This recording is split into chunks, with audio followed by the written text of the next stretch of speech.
Okay, so good morning or good afternoon or good evening, depending where you are located in the world for this webinar. So I'm very pleased to welcome you for this presentations, of course, where we will have an overview of the important aspect while preparing utility demand-side management projects. So that will be, in fact, the fundamentals, because in 45 minutes maybe of presentation, then question answer, we can just overview the main elements of program design, creation, and evaluations. So the topics today will include the DSM program cycle overview. Then we'll discuss of the main elements, the importance of market study and market characterization before development of programs. Then we will discuss the different types of energy efficiency potential that we can find in the literature and that we need for the development and design of programs. We'll have a short discussion about program selection. So very often in countries we have a large quantity of programs candidates that we have to evaluate, and we have to select a limited set of programs according to budget available and different other criteria. So we'll look at those program selections criteria in this part of the presentations. Then we'll discuss main element of program design, and in particular the importance of establishing the program theory and the program logic model. Then we'll go into the detailed program design main elements, followed by program development. Program development will be the interim works that have to be done before program launch. Then we'll discuss program implementation, then program evaluations.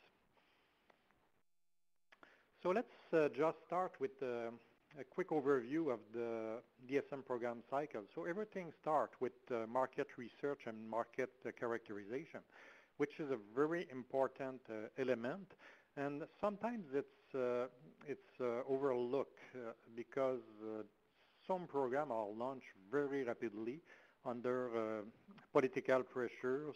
So utilities are mandated to implement very rapidly energy efficiency program, design them, and very often they lack sufficient information about the market research and characterization. So here it's really an element that is very important before even starting to think about what type of program you need. You need to understand your market, the barriers, the actors, and the potential. Second part of the cycle is the strategic planning. So here you have very large number of different options that you can select for program development or program selections. And you need to think strategically about which one are required for your particular context and region. Next step is the program design. So in program design, we start to think a little bit more about the details of the program. So how the program will work, how the participant will enroll in the program, what will be the type of incentive given to the participant. Could be simply awareness incentive or capacity building. It could be also financial incentive. On most programs there is a component of financial incentive, but it could be also a technical support, technical assistance. So anything that need to be provided to the end user in order to make him select energy efficient alternative and implement energy efficient project. Next step is the program development. So here, normally program design, the last step is the preparation of a program design document. So it could be a 30-page to 50-page document that will give in detail the program objective, the schemes that will be implemented, the human resources that are needed, the budget. And normally at the end of this phase, you just have a paper output, I would say. But program development is really where the program start to materialize and hit the field. So that's the portion of the cycle where the program manager starts to put in place a human resource office, IT equipment and database in order to be able to launch the program. So still at this point, the program is not launched. So program development could be very short cycle. I remember that I have started a very large program. It was 180 million Canadian dollar project, and we had a program development period of only 6 weeks allowed by the utility to start the program. So that could be very short sometimes. Usually it's a 3 months to 6 months process to develop the program before it's officially launched in the market. Next step will be the program implementation. So program implementation, as the name implies, is running the program. So you have human resource that receive a participant forms that they will proceed, they will distribute subsidies, and there's a dashboard that would be created to oversee the program progression in the market. And the last step is program evaluations, where you want to find the real result of program in the market. So overall, that's the overview of the DSM program development cycle. So before we start designing program, most of the time we will try to do a benchmarking or a review of existing or previous DSM programs that have been implemented in other markets.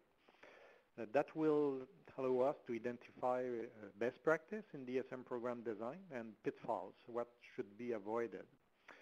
Of course, best practice are good, but you need always to keep them in perspective of your real context. Are the best practice applicable in your country, in your regions? You need to know a little bit more about your market. So of course, best practice is good as a first step to give you an idea of what did work in other countries, regions, but you always need to think about your particular context, how this would apply. Something that works very well in Canada, let's say, maybe is not appropriate for China or for any other countries. So you need to put everything in perspective. Preliminary market research. As I mentioned, the market research component of the program preparation is very important. So what we call market characterization is something that will provide us a lot of information about how the market works. First, we want to know what is the legal environment, so not only the actual, but also the future environment. So I have seen in some countries utilities that were developing a program for CFL or lead introductions, while at the same time the government was thinking of removing incandescent lamps, which basically makes CFL or lead mandatory. So you need to know those kind of elements before you start designing your program.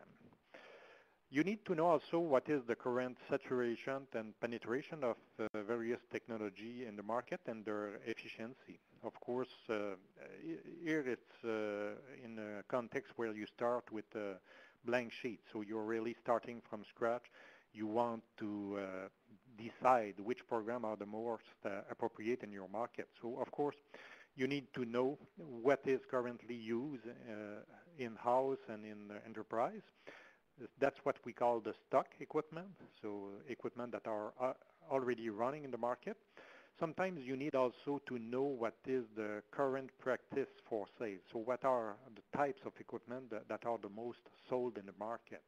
So depending on your program design, you will want either to target equipment that are stock, so already working at end user facilities, or you can select programs that will just change the minding of people when they purchase a new product or they replace a product at the end of their life. Next, you need to know the market barriers to energy efficiency, and in fact this one is quite important because most programs are developed in order to remove market barriers. So in DSM terminology, we call that market transformation. So market transformation is really designing programs to raise and remove a specific barrier from the market through different mechanisms. Then you need to know how the market works. So what is the decision process for a customer or end user to purchase an equipment? Where the influence came from? Is there enough information in the market? Is the information coming from suppliers, from manufacturers? So how things work exactly? And that gives you a better perspective on how your program should be designed to move the market forward and reach the tipping point for the decision process of end user. And you need to know, of course, the major actors. Some actors can become participant in the program or a facilitator in the program sometimes, or direct installer. So you need to know those market actors. Here we have a process for a market characterization study. So generally we start with a planning where we will look at the study specification, what are the objectives, is there already public report available. We will spend a lot of time to determine what are the research issues, what do we want to know exactly about the market. And what we call researchable issues are something very important because there's nothing worse to get to the end of a market study process just to find that there was some question that were not asked, that were not identified in the first place. You need also to discuss the expectation, the precision level, the budget and time frame. So precision level very often is related to the quantity of people or enterprise that you will interview or that you will survey. And the precision, of course, will increase with the budget, but at some point there is a limitation. So incremental budget for research will not give you the same gain as the first few interview and sampling. Then you develop the approach for the market characterization study. So there will be a work plan prepared where you will discuss the data source, the data collection methods. Would it be an interview? Would it be a larger scale survey with hundreds of participants? Would it be a direct research with manufacturers, so face-to-face interview? It could be also what we call a Delphi approach, so that's just opinion from experts in the market that can give you an idea of how the market works. There will be a decision about the sampling size and the budget and schedule for implementation of the market study. Next point is the preparation of data collections, where you will prepare interview guides or research questionnaire, a spreadsheet for data collection. There could be also experimental validation of some data if required. Then the data collection itself, where we will sample or we will draw a sample of participants or of suppliers to be interviewed. There will be a database of response to research questionnaire. So here very often there will be software used like SAS or Stata to summarize the result of those questionnaires. Next point will be the analysis, where you will produce statistic and graph, market trends, baseline information, market structure, identification of market barriers and defects, the stakeholders, and their role and missions. Then finally, the report that will just summarize the result of this market study and characterizations steps. So again, just to stress the importance of market characterizations, we have been doing at my firm a lot of evaluation of existing programs. So where a program has been running in the market for some years, and very often some of the program have what we call a low realization rate, and that term is referring to the real savings according to the evaluation process compared to the expected savings, what we call also the deemed saving, what the program manager was expecting after implementation of, I don't know, 1,000, 2,000 participant project. And very often we can track down the low realization rate of programs, so program that doesn't perform well, to insufficient market characterization. So that's a common element of failure for several programs. I will just give you a case study for a television program that was launched a few years ago by a large utility. And the program theory was relatively simple. So the utility and program designer thought that by giving money to distributor or retailer of television set, they will change the market so that retailer will be interested to sell more Energy Star product. So the program theory was relatively simple. So that means because we give, let's say, $50 for each Energy Star television set sold, the retailer will change his vision of the market, how we sell, and he will propose more Energy Star product to the consumer. So that was the program theory. During the evaluation process, we started to do an in-depth review of how the market really works. And what we found is that all purchasers from retailers and importers in Canada were going to the same largest show in California, so the Consumer Electronic Show.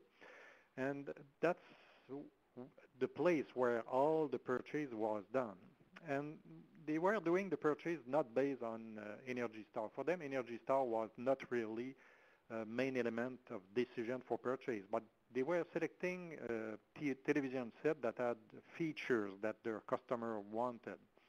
And by the way, those high-end television sets with a lot of features came with the Energy Star most of the time. So that means for the retailer and distributor, it was almost business as usual. For them, they were exactly in the same situation after the program and before the program.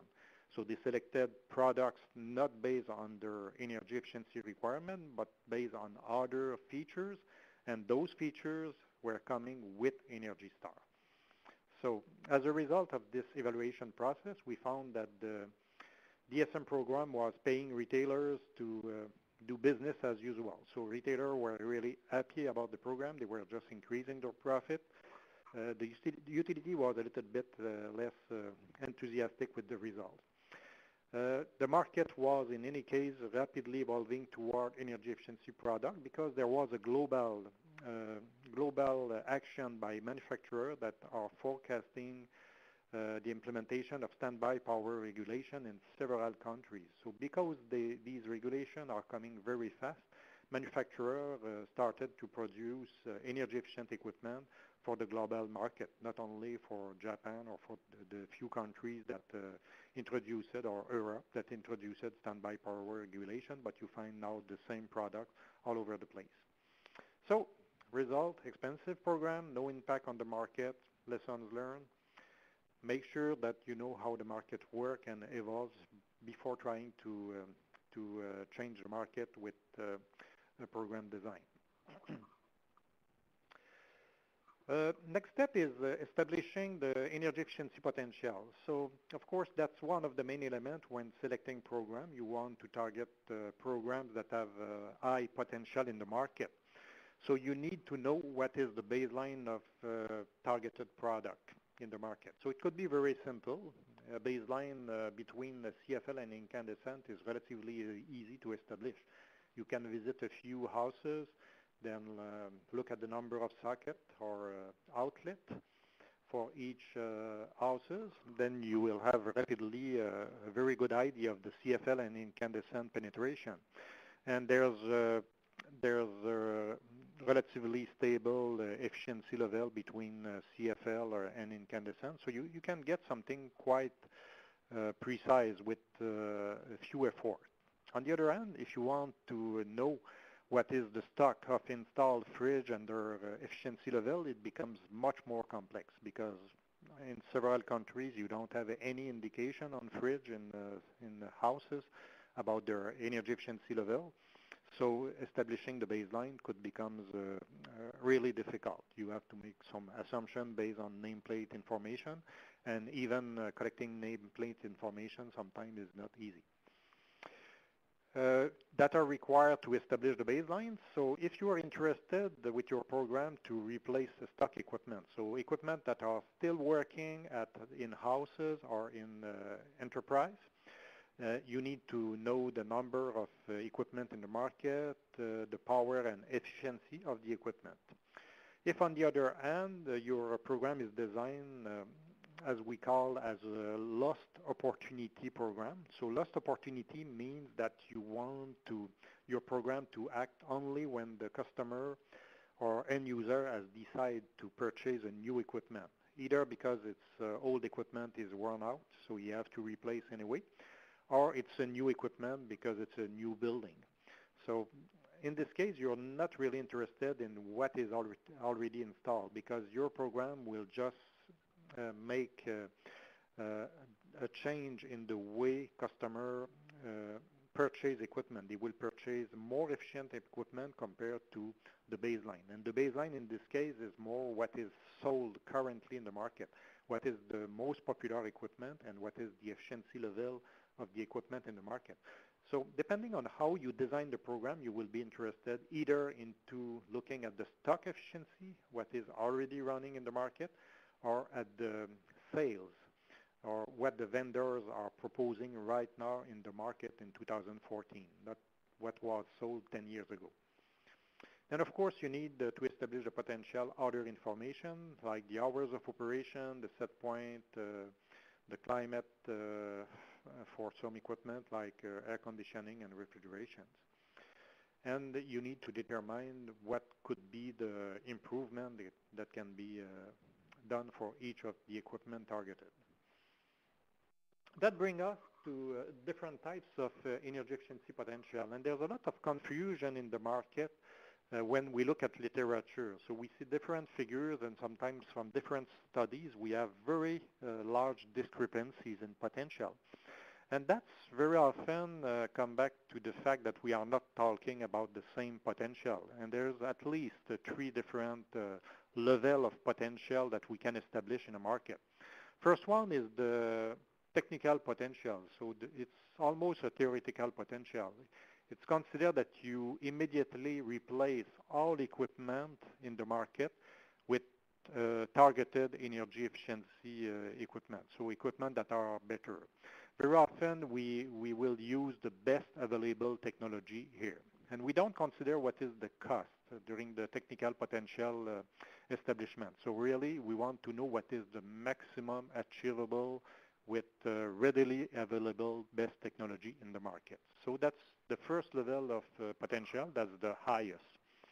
The second one that we deal most often when we do program design is the technical economical potential.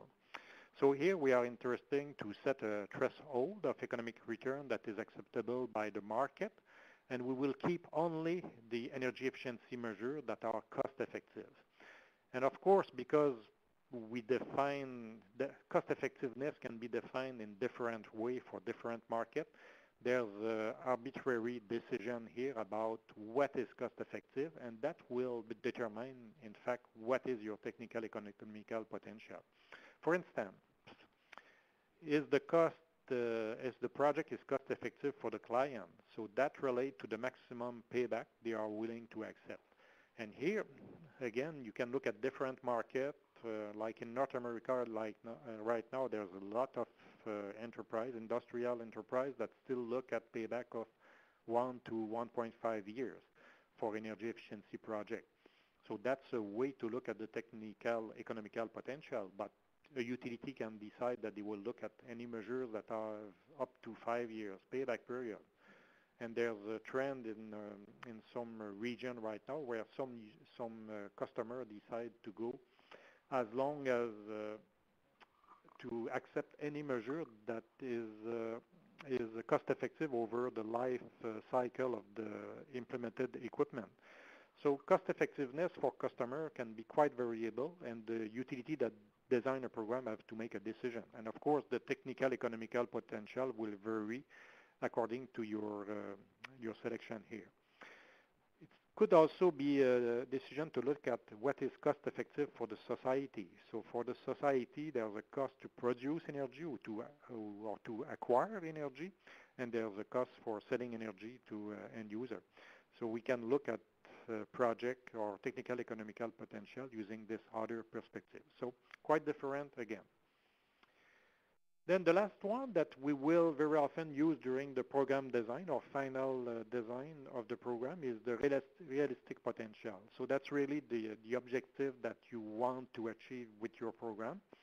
Then here you consider all the market barriers and that can affect your penetration. So it could be market barriers. For instance, equipment are not available in sufficient quantity in the market. Could be financial barriers, so customers are not willing to accept the first cost even with subsidies, or most of the clients. So you will just penetrate in some parts of or some segment of the client market. Knowledge, maybe it's a new product in the market, so you know it will take time to penetrate the market, so your program will need to be in place several years before you reach saturation. There could be technological constraint or cultural elements. People doesn't like the technology or they have bad prior experience with this equipment. So very often during program design, we will establish different scenarios. So here you have scenarios using lower subsidies, then gradually using higher subsidies, and you look at what could be the penetration here. Here, of course, you need to do some hypotheses or look at benchmark from other programs, how they did well in the market, because there's no easy answer to determining in advance what will be the penetration of a program in the market. So here, it's not rocket science, but it's not easy also as to determine those kind of things. Next point is the program portfolio selection. So at this point, we have enough information about the market. So we have completed market characterization. We know the potential. And that's where very often we have a problem in some market because there's some jurisdiction where government or political objective makes that program have to be started really fast, and that's a common problem in different countries. So it's driven by a policy agenda, and in this case, that means the program designer will have very limited time to assemble market information. So it will be essential at least to do some preliminary market research, then to delay during the detailed program design some of the in-depth market characterization during the program, during this stage of the program. But the lessons learned from 25 years of DSM program development is never skip the market characterization. Always try to find a way to assemble data about the market before you launch a program. Otherwise, you have the risk that your program will not be well targeted to the market and will have problem to perform. Then you need to look at for your selection of program, you need to confirm the objective of the program manager. It could be the utility or government agency. Is it a program just for energy efficiency? Are you looking ultimately at greenhouse gases reduction? Are you looking at demand response?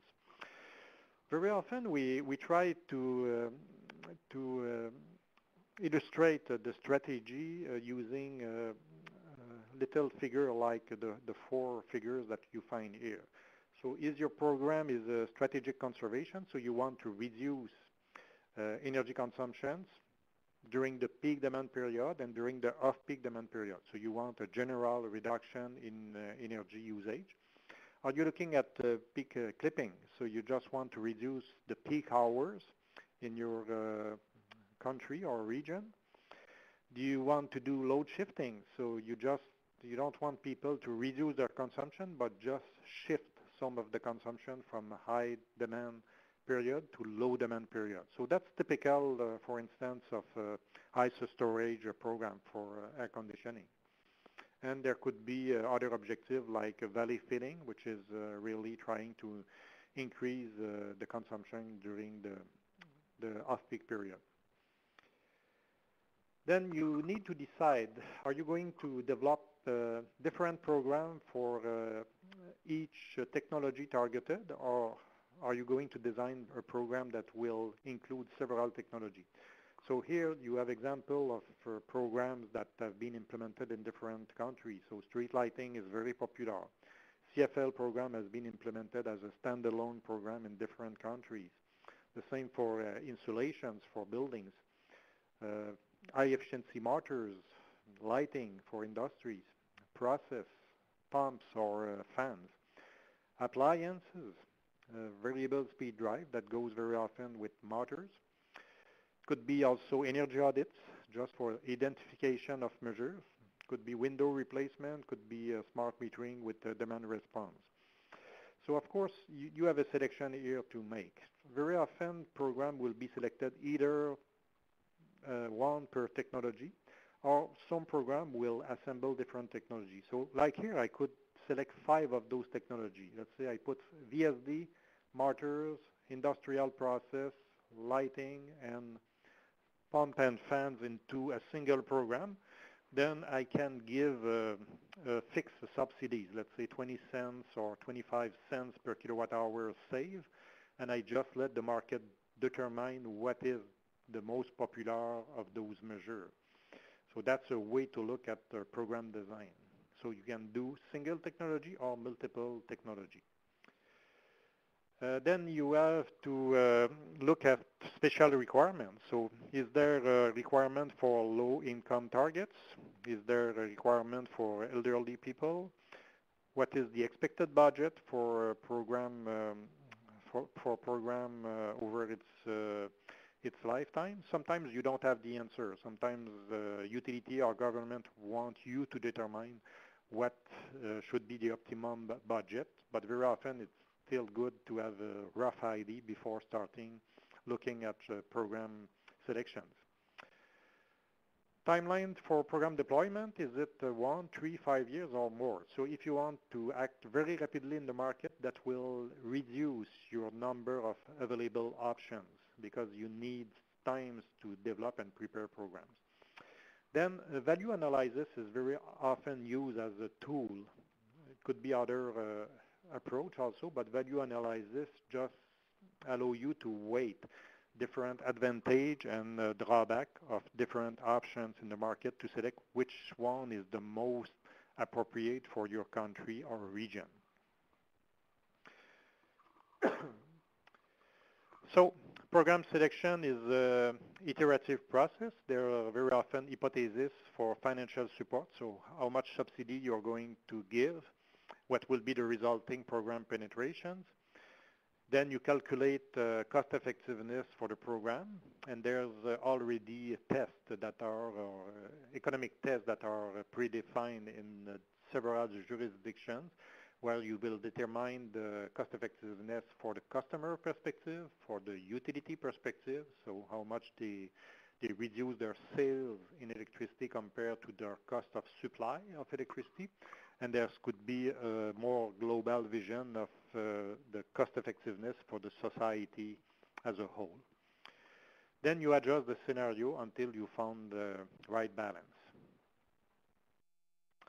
Next point is the main element of program design. So here you want to first establish what we call the program theory and the logic model. So the program theory is just a summary of your market research. So why it's required to have a program in this market to move the behavior of customer toward higher energy efficiency selection of equipment. You need to define what are the expected program objectives in the short, medium, and long term. And your objective will be quite specific in terms of saving. It could be demand reductions or greenhouse gas reduction, depending on your context. For each energy efficiency program, you should set annual goals, either in kilowatt hours or in other types of energy units, or in greenhouse gases reduction, or CO2. back to the program theory and logic model. So the logic model is a schematic representation of how the market works, what are the barriers, and how the activities in your program will move the market. What you want to illustrate with the logic model is the causal relationship between the program activities, the existing barrier in the market, the stakeholders that can help you to deliver the program to the market, and the end user behavior and selection of equipment when they replace or they replace existing or new equipment by a more efficient one. So how should those objectives be achieved to the program activities? So really that's again the causal relationships. Then you determine the program process. Very often in the program design, it's not yet the detailed procedure for the operation of the program, but at least it's a few pages that describe what will be the process from the initial participant request to the program to the final payment, if the incentive is a payment. There will be very often during the program design stage the description of a typical case, or what we call very often the customer case.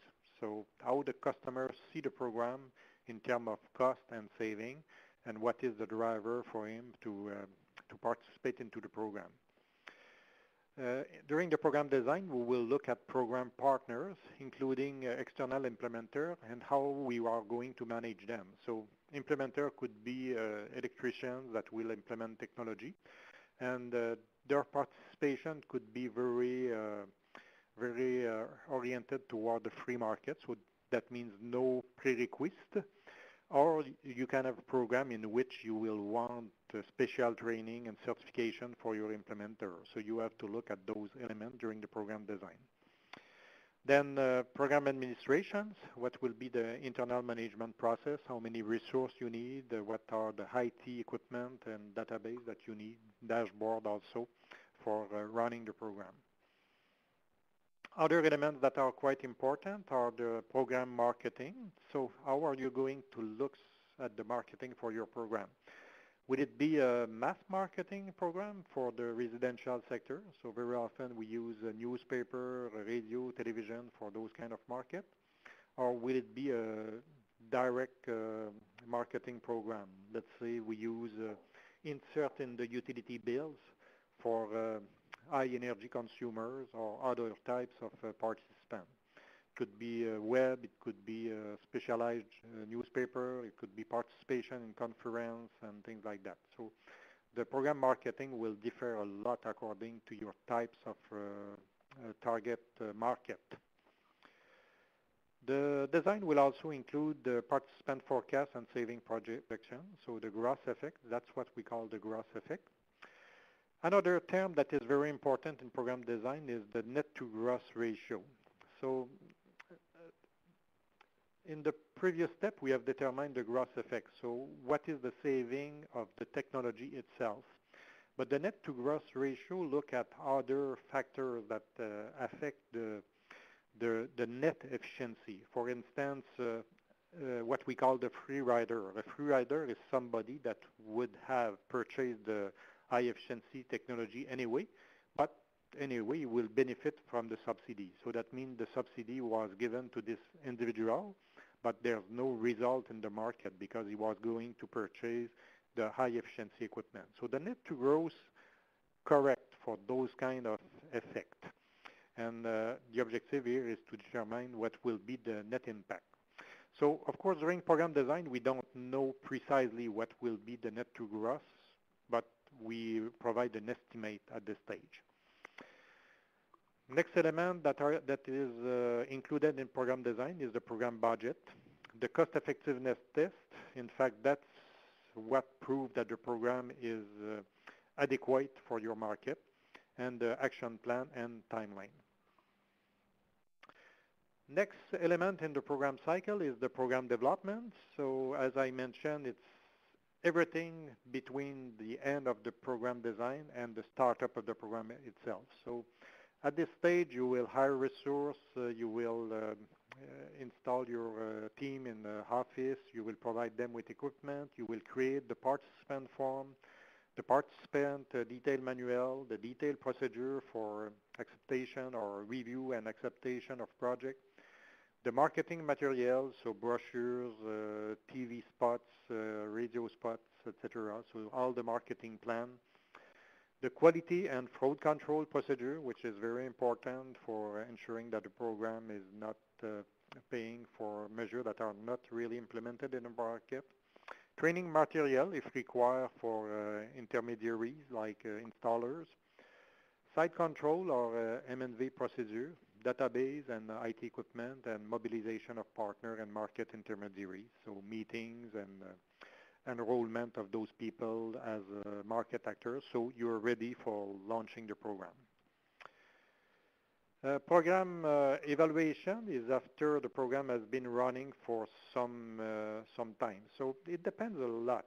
In some jurisdiction, they will do a program evaluation only after 2 or 3 years. So that means you don't know the real result of your program until the evaluator has come and make his evaluation. In large program, generally, the cycle is much more rapid because utility doesn't want to have the risk of having a low realization rate on their program and just find it after several years and several millions spent. So we see a lot of big program or large program with 1 year's evaluation cycles. And even there's a trend, at least for very large program, where we do what we call a continuous evaluation process. So that means that as soon as 50 projects are completed, there's a sampling of maybe 10 projects that are realized by an external auditor to see what was the real result. So you can, of course, adjust your program much more rapidly. So the objective of program evaluation is to ensure that the program is running per the program theory, to check the market evaluation, and to monitor the market performance. In some jurisdictions, the program evaluation is done by the program manager team itself. In other jurisdictions, and that's something that is recommended most of the time, it's done by an external evaluator, so independent evaluator that will provide his expert opinion about how the program works really in the market.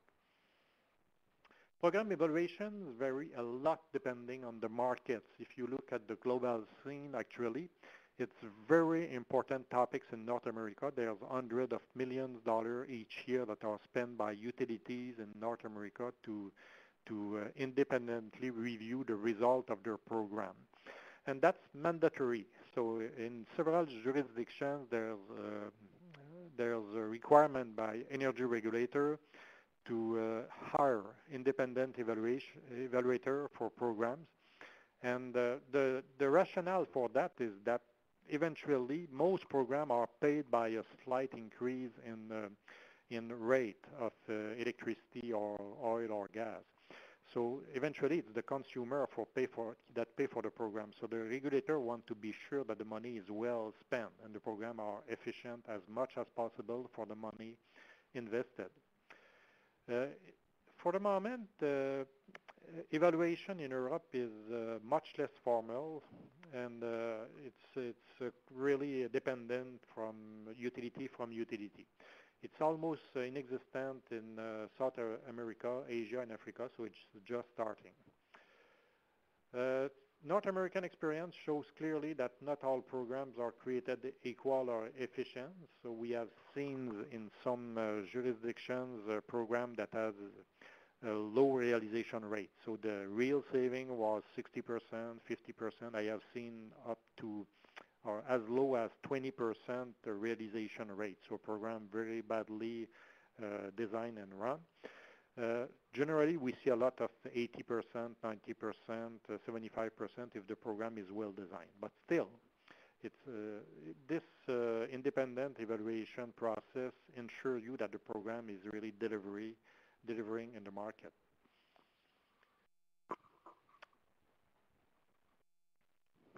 So here we have a review that has been done. It's already a few years ago, but it just showed that for 16 utilities that were reviewed during the study, they were spending 2.3 billion in program design, program implementation, and the budget for evaluation was 69.7 million. So that was in 2007. Nowadays, the quantity of money put for evaluation is much more important.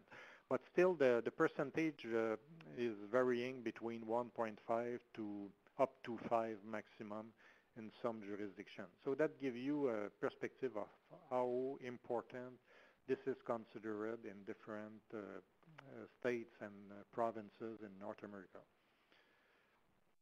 What do we find in program evaluation? So the main components are the process evaluation, which is defined as the efficiency of the program delivery. So was the program theory correct? Was the barrier correctly identified? And is the program activity really raised the barrier? Is the market responding to the program as expected? So the example of the television program was one program that failed the process evaluation clearly. So the market was not working as expected. Second element is the market evaluation. It's included in several program evaluation. Here we want to know what is the program effect on the market. What is the penetration of the technology? What is the remaining potential? And should we adjust the program to market evolution? So very often program manager look at the technology penetration, and as the technology approach the 35, 40%, that's a thumb rule that we use very often. It's very often times to think again about the program incentive and to rework the program because the penetration starts to be very high, so it's becoming common practice in the market. Impact evaluation, so what are the actual results from the program? You want to know the true result, not only the expected result. And the program cost effectiveness, that eventually is the final element that will determine if the program is pursued in future or stopped. And closing the loop, so adjustment will be made on program based on the evaluation result. And you start again from this point the loop of the DSM program design and implementation cycle. So that's all for this morning presentation, or afternoon or evening, depending on